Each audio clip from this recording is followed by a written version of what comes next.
Bonsoir à tous, je récupère, tu récupères, il récupère. Ce soir dans Autrement, nous allons conjuguer le verbe récupérer à tous les temps et sur tous les modes. Zoom sur les récupérathèques, un nouveau mot qui a fait son apparition il y a quelque temps dans certaines écoles supérieures de plus en plus nombreuses, des universités également, mais aussi au sein de certains collectifs. Alors ce qu'ils veulent, c'est redonner vie à des objets que l'on compte émettre au rebut. Ces lieux, il y en a déjà quelques-uns à Bruxelles. Et il y a même une fédération qui les représente, ces récupérathèques. Olivier Milis, bonsoir. Bonsoir. La fédération, donc, elle rassemble les récupérathèques. On en compte combien pour l'instant en région bruxelloise ? Alors, en région bruxelloise, on en est à une dizaine. Donc, principalement dans des écoles, mais également dans des communautés de créateurs. 3. Et donc, c'est un concept qui est né en France, c'est ça ? Alors, tout à fait. En fait, ça faisait partie de mon travail de fin d'études.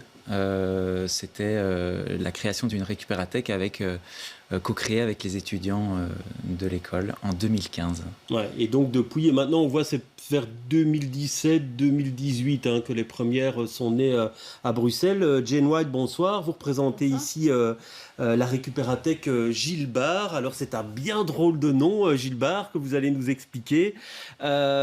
L'idée, vous, c'est... Au départ, c'est une récupérathèque d'école et puis qui se transforme en collectif d'artistes qui rassemblent des objets. Oui, en effet. Donc Gilles Bar vient de l'argot pour désigner quelque chose ou quelqu'un d'un peu loufoque.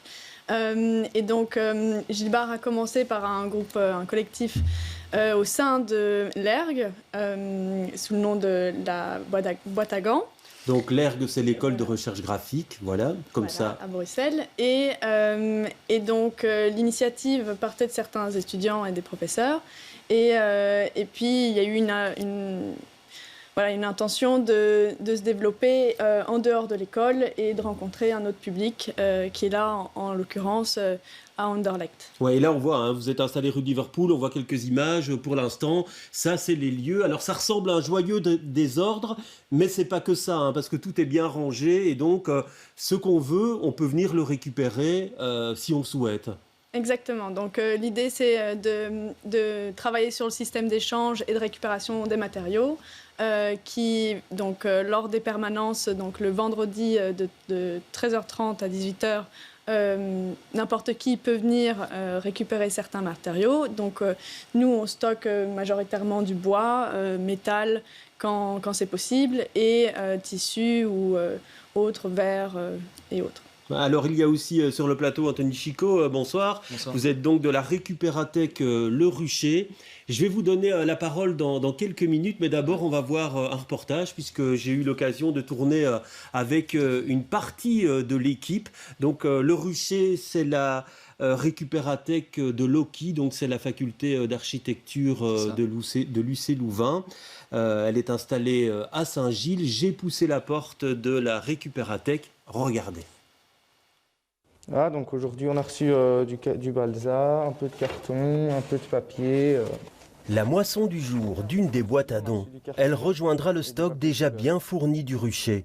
Une mine d'or pour ces étudiants en architecture qui doivent réaliser de nombreuses maquettes durant leur formation.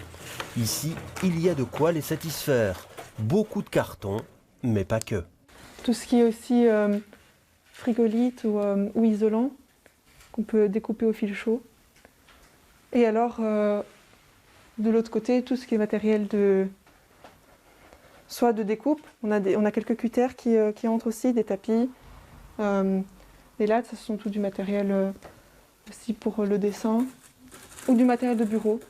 On a beaucoup de classeurs qui sont arrivés dernièrement.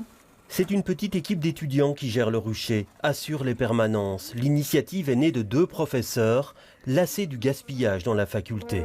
On était un petit peu triste de voir tout ce matériel et tous ces déchets. Il y avait 2 containers par an qui étaient évacués chaque année à la faculté. On trouvait ça énorme.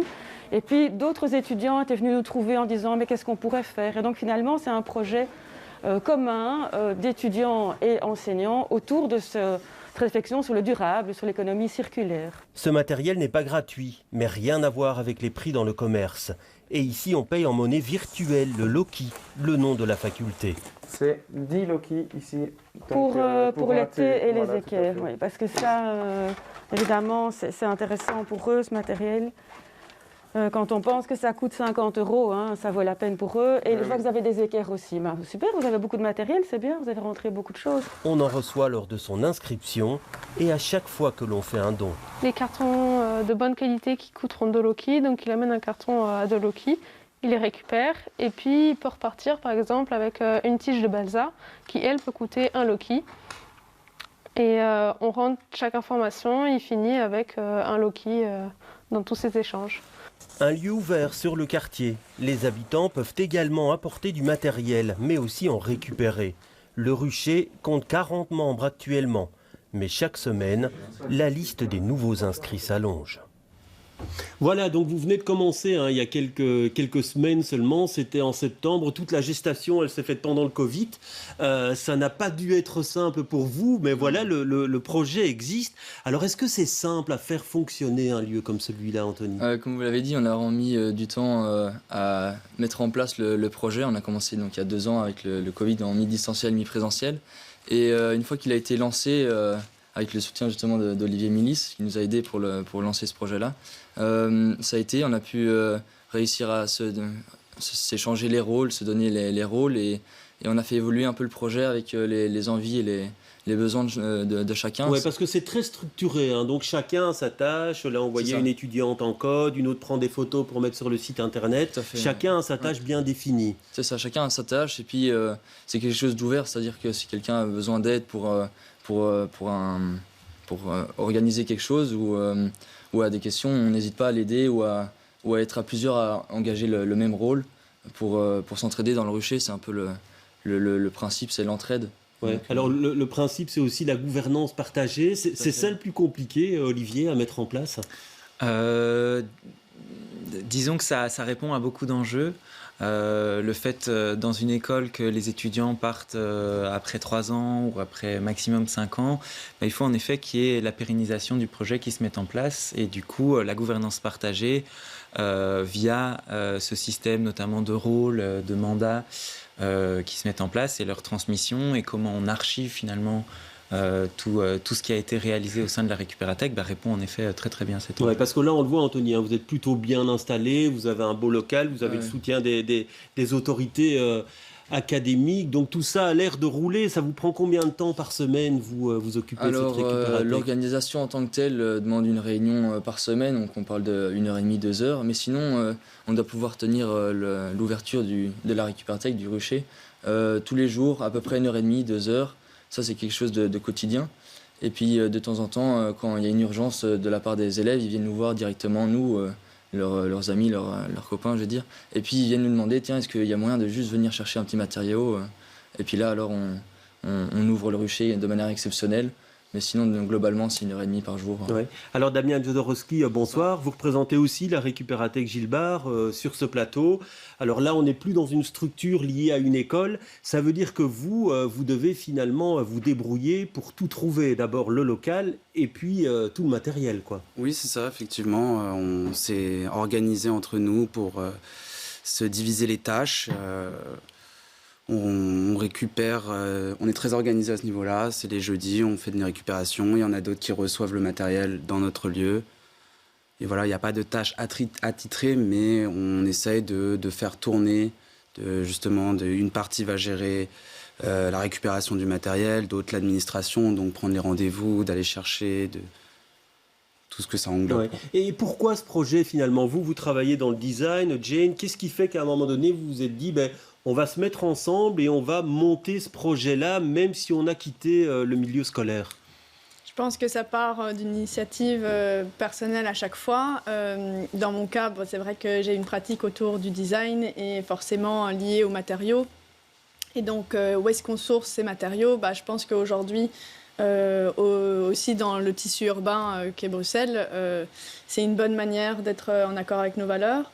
Et je pense que c'est pour ça que ça a réuni aussi beaucoup de personnes, que ce soit au sein des écoles, mais aussi nous, au-delà du cursus scolaire. On va dire. Ouais. Alors on parlait de ces déchets, hein. Votre professeur disait qu'on jette 2 containers par an, donc on jetait, oui, maintenant on espère que ce ne sera plus le cas. J'ai lu un chiffre où à l'Ergue on jetait 3 tonnes de matériel par an avant la mise en place de la récupérathèque. Vous trouvez de tout en fait, Anthony ? Oui, on trouve de tout on trouvait de tout dans ces containers, mais ce qui est important chez nous en architecture, c'est tout ce qui est lié au carton, tous les types, que ce soit le carton brun, blanc ou gris. C'est ce qu'on a finalement essayé de récupérer au maximum. Et ça, c'est avec l'aide des étudiants, les conscientiser, leur dire, voilà, écoutez, si vous pensez peut-être jeter ou plus utiliser, c'est encore utile pour plein d'autres étudiants, parce qu'on a justement des maquettes de tailles différentes, d'échelles différentes. Et donc, justement, avec ces matériaux-là, nous, on les récupère et... Ouais, parce que j'imagine que construire une maquette, ça peut coûter cher, quoi. Très vite, oui. Ça peut monter jusqu'à combien Tout dépend de la qualité de la maquette, mais on peut facilement arriver à 80 €, si pas plus, pour une bonne maquette de jury. Quoi. Ouais, et donc, comme vous en faites plusieurs par an, ça peut vite, ça peut vite effectivement chiffrer. C'est ça, au début, on lutte contre le déchet, mais on le voit ici, il y a vraiment toute une... Dans les écoles, en tout cas, il y a une conscientisation de la communauté éducative. C'est souvent le cas, ça commence de là, ou alors c'est les étudiants qui sont moteurs ? Ça dépend. Les étudiants aujourd'hui sont vraiment demandeurs de ce genre de projet. Ils ne peuvent plus produire, disons, comme ils produisaient avant, ou en tout cas générer autant de déchets. Voilà, qui est vraiment une spécificité en école de création. Les projets durent très peu de temps.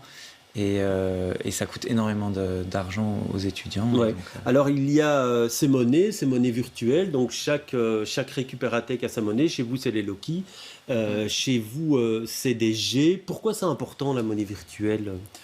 Parce que justement c'est une forme de marquer la transaction d'une certaine manière. Donc c'était important de justement de pas donner de vrai l'argent, mais c'est un symbole au final. Alors pourquoi vous avez insisté dès le départ pour qu'il n'y ait pas un échange monétaire classique ? L'idée c'est vraiment de mettre tous les utilisateurs de la récupérathèque sur un pied d'égalité, qu'il n'y ait pas de question de pouvoir d'achat qui rentre en jeu, et d'autre part de ne pas distribuer non plus gratuitement les matériaux, parce qu'ils ont demandé un certain travail pour être revalorisés, reclassés, parfois nettoyés, parfois rangés, parfois décloutés. Et donc, ils ne sont pas gratuits, ce n'est pas une matière qu'on peut gaspiller, c'est une matière qui a vraiment de la valeur. Ouais, alors chez vous, on en reçoit aussi quand on s'inscrit dans la récupérathèque, et puis quand on rend des services aussi, c'est ça. Ouais. Mais Olivier Mélis le dit très bien, c'est vrai qu'il y a un capital humain en fait, derrière tous ces matériaux, et qu'évidemment... ça nécessite de la logistique et du temps que chacun peut donner. Et nous, c'est vrai qu'il y a un prix libre pour s'inscrire. Et puis ensuite, il n'y a plus d'euros qui rentrent en jeu. Et c'est vraiment... Ouais, et comment vous faites pour fixer le prix alors ? Est-ce que vous avez une grille en disant ça coûte autant de G ? Comment vous faites ? Pour être honnête, on n'est pas encore tout à fait... parfait à ce niveau-là, mais donc je pense que pour le moment on va dire qu'on va faire un peu à l'œil. Nous on fonctionne pas forcément au point, mais ça rentre en compte, et puis ça dépend aussi du type de matériaux. Ouais, et pour vous Anthony, vous faites comment Nous on s'est basé sur les différentes récupérathèques, essayer d'avoir une petite idée de combien valaient certains matériaux. Et puis parce que là, on voyait dans l'extrait où la prof disait une équerre comme ça coûte 50 €. Là, elle coûtait 10 Loki, donc on est au 5e du prix normal, on va dire. C'est ça, et puis après, ça dépend un peu du type de matériaux, mais on a des matériaux qu'on utilise en architecture, mais qui ne sont pas du tout écologiques. Et donc ça, c'est des matériaux que, de manière arbitraire, je vais dire, on a décidé de mettre un certain prix pour dire que voilà, ce genre de matériau-là est pas vraiment quelque chose qu'on supporte, mais il est là, il est à disposition. Ah oui, donc le prix est aussi fixé en fonction de la... Pour certains types de matériaux, oui. Côté environnemental. C'est ça, c'est souvent comme ça, Olivier ? C'est ça l'avantage en tout cas d'une monnaie alternative, c'est qu'on peut y fixer la valeur qu'on a envie, et en effet l'impact carbone qui est souvent très rarement repris dans le prix, là peut être mis. Oui, parce que j'ai vu sur votre site que vous pouvez fournir un outil, c'est une grille de prix. Alors quand l'objet est presque neuf, c'est le prix du magasin, on peut dire, et puis après on descend en fonction de la qualité de l'objet. C'est ça que vous conseillez de faire ? Alors c'est ça, en fait, on a mis en place une application qui permet de cataloguer les matériaux qui sont présents dans la récupérathèque et qui du coup... donc les matériaux sont catalogués et en quelques clics, on peut facilement attribuer un prix à ces matériaux en monnaie alternative. Et donc on a toute une grille de prix préenregistrés. Et donc en fonction de la qualité du matériau, en fonction de son état, eh ben, le prix sera évalué ou dévalué. Ouais, vous utilisez cette grille chez vous? Tout à fait, ouais. Ouais. C'est l'application Mycelium et la plupart des récupérathèques l'utilisent pour mettre leur prix des différents matériaux et le stock aussi. Ouais, et donc il n'y a pas moyen de négocier, quoi. On ne peut pas avoir un rabais, le prix fixé, c'est le prix fixé. Tout à fait. Ou alors si on n'a plus assez sur son compte, à certains moments on trouve des aménagements raisonnables, oui on peut faire ça j'imagine. Oui bien sûr, Ouais. ça c'est déjà arrivé chez nous où, comme nous les gens nous rendent des services, du coup voilà on dit on donne des jets comme ça. Ouais. Alors, il y a plusieurs, effectivement, déjà récupérathèques, on l'a dit, il y a Superfacture à la Cambre, il y a la boîte à gants à l'Ergue, vous l'avez cité, il y a aussi la caverne d'Ali Baba, c'est à Saint-Luc, c'est ça. Et puis, on va maintenant vous montrer une autre récupérathèque, c'est In Limbo, vous allez voir quelques images tout de suite. C'est situé donc près de Tour et Taxi, au bord du canal, en face de la Tour Upside, si vous voulez exactement savoir où c'est. Alors, c'est un projet porté par la SBL Toustand, la SBL Zineke, la Monnaie, la SBL Rotor. Son responsable, Félix, devait être des nôtres ce soir, mais des circonstances familiales l'en ont empêché. Alors, c'est un lieu ouvert aux associations, au secteur culturel, mais aussi à des collectifs, des occupations temporaires. Le principe, on s'inscrit et on vient chercher les objets dont on a besoin. Depuis 2018, plus de 40 tonnes de matériaux ont déjà été redistribués. Lors du tournage, on a croisé un des responsables d'un lieu culturel qui s'appelle Le Lac, c'est au centre-ville, et il venait chercher du matériel pour son lieu culturel. Moi, je vais réparer les toilettes du lieu, du local, parce qu'on a une vieille pissotière qui fuit, et du coup, quand les gens viennent voir les concerts, ça pue la pisse. Et du coup voilà, là, gratuitement, je vais changer tous les toilettes masculins du lac. Honnêtement, j'ai quasiment de quoi faire tout le chantier, quoi, tout le chantier prévu en fait, au lieu d'aller au magasin de bricolage, il y a quasiment tout. Je vais avoir besoin d'acheter 3 bricoles et en plus c'est gratuit puis c'est recyclage. Voilà, Jane, vous connaissez Limbo évidemment. On se parle, on se voit, on s'échange des objets entre récupérathèques. Oui, justement, c'est ça que je disais, c'est que qui est aussi un réseau de récupérathèques, que ce soit même à Bruxelles, mais en dehors, ça permet que pour certains, que ce soit pour certaines demandes, ou même nous de renvoyer vers d'autres récupérathèques s'il y a un besoin particulier. Donc c'est vrai que ça, à ce niveau-là, au niveau du réseau, c'est génial, que ce soit au sein des écoles, mais aussi en dehors.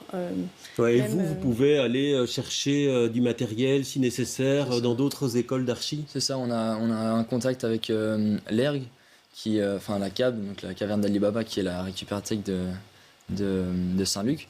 Et justement, on peut procéder à des échanges et discuter, est-ce que vous avez ce genre de matériaux, et envoyer les gens qui nous demandent chez nous, les envoyer à Saint-Luc en leur disant écoutez, là-bas ils ont les matériaux que vous recherchez, et c'est vraiment un échange entre récupérathèques à Bruxelles, quoi. Ouais, alors l'idée c'est que évidemment le réseau se développe, parce qu'il y en a qui ouvrent, on parle d'une récupérathèque qui va encore ouvrir dans quelques jours à Forêt. L'idée c'est que ça se développe de plus en plus, Olivier. Tout à fait. Alors au niveau des écoles de création, on arrive un peu, disons école supérieure de création, on arrive un peu à son max à Bruxelles. Mais en effet, il y a plein de lieux de création, de communautés de créateurs qui pourraient accueillir encore des récupérathèques.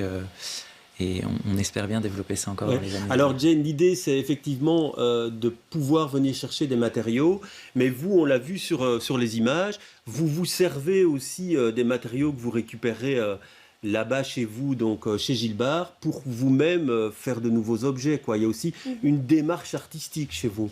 Oui, exactement. Donc c'est vrai que nous, peut-être au fonctionnement qui est un peu différent d'autres récupérathèques, c'est qu'on est aussi un collectif, et donc les matériaux qui sont récupérés sont autant pour le public que pour les membres du collectif. Et entre autres, là, nous, c'est vrai qu'on a cette activité-là Donc, on va reconditionner ces matériaux, mais on va aussi les réutiliser pour des productions ou des créations, entre autres, nous, souvent dans l'espace public. Oui, donc on a vu des bancs, par exemple, à un certain moment. Ça, c'est créé avec du matos que vous aviez chez vous, quoi. Exactement. Et aussi, donc, on a aussi cette volonté d'arriver à créer ensemble.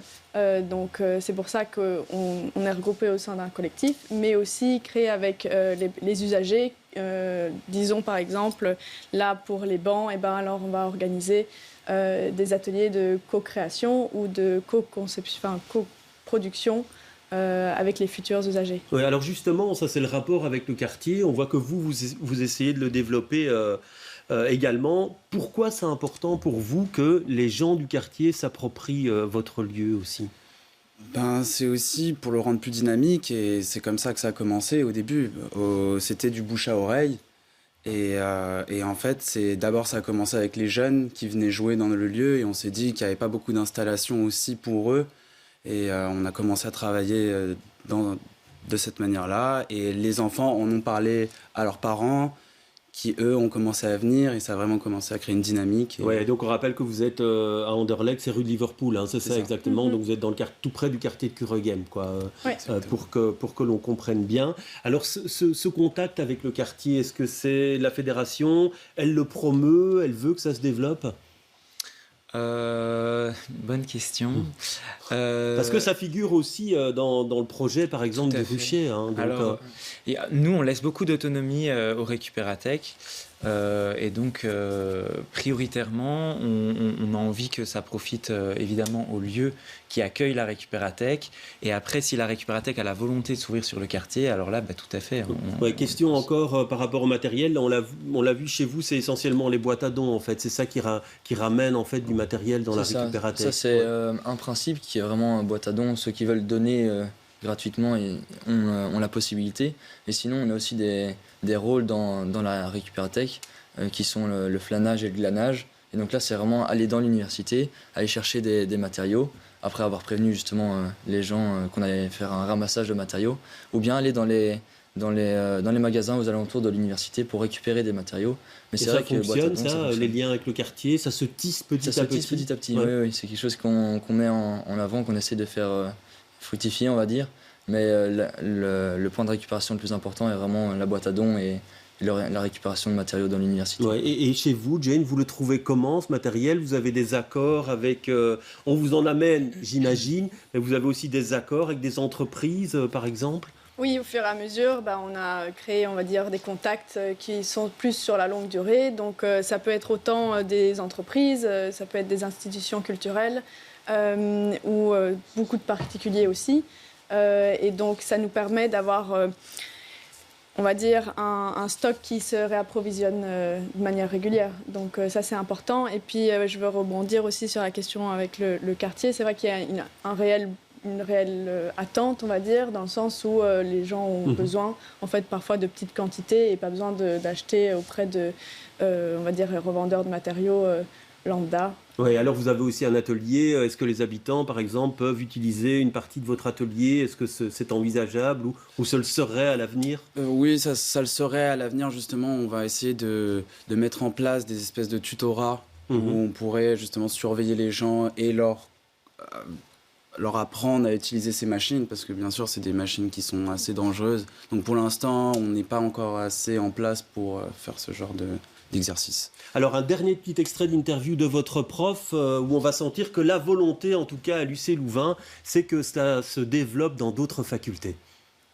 C'est un projet pilote ici au niveau de l'UC Louvain, mais l'idée c'est évidemment de transposer ce projet dans d'autres facultés, pas seulement pour l'architecture, mais peut-être d'autres facultés qui peuvent aussi avoir besoin d'une récupérathèque telle que celle-ci.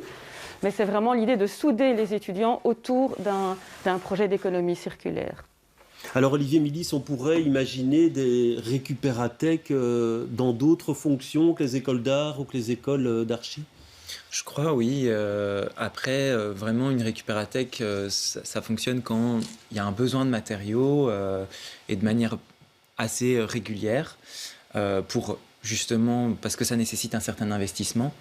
Mais en effet, on pourrait tout à fait imaginer une récupérathèque sur un campus avec différentes facultés qui viendraient trouver des matériaux ou des objets plus spécifiques, comme la faculté de médecine qui a besoin d'outils pour leur laboratoire, etc., etc.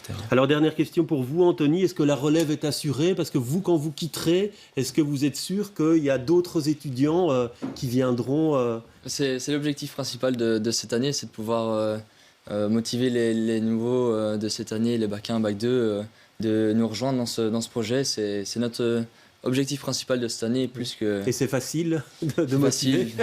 Facile, on fait tout ce qu'on peut. Hein. On fonctionne avec les réseaux sociaux, passage dans les classes et dans les ateliers. Mais c'est clair qu'on aura une relève. Ouais, et pour vous, le risque d'essoufflement, il existe, Jay? Ouf, je sais pas. Pas encore. Non, mais est-ce qu'on en parle, quoi, à un moment donné? On se dit, il faudra effectivement du sang neuf, si je puis dire. Je vais dire, nous, de manière... allez, on a tout le temps des personnes qui viennent s'investir à nouveau dans le projet. Et il y a une tournante qui est là depuis le départ. Je ne pense pas que c'est tout à fait prêt à s'arrêter. Et justement, c'est ça qui permet que on va dire, d'un point de vue personnel, on ne s'essouffle pas. Et que le bénévolat puisse continuer. Très bien, merci en tout cas d'être venu sur notre plateau. Merci Olivier et merci à vous tous d'être venus partager cette expérience des récupérathèques. Et puis bon vent à vous tous dans vos projets futurs. Voilà, autrement c'est terminé pour ce soir. Je vous retrouve dans 15 jours et la semaine prochaine, c'est Cyprien Houdemont qui vous présentera l'émission.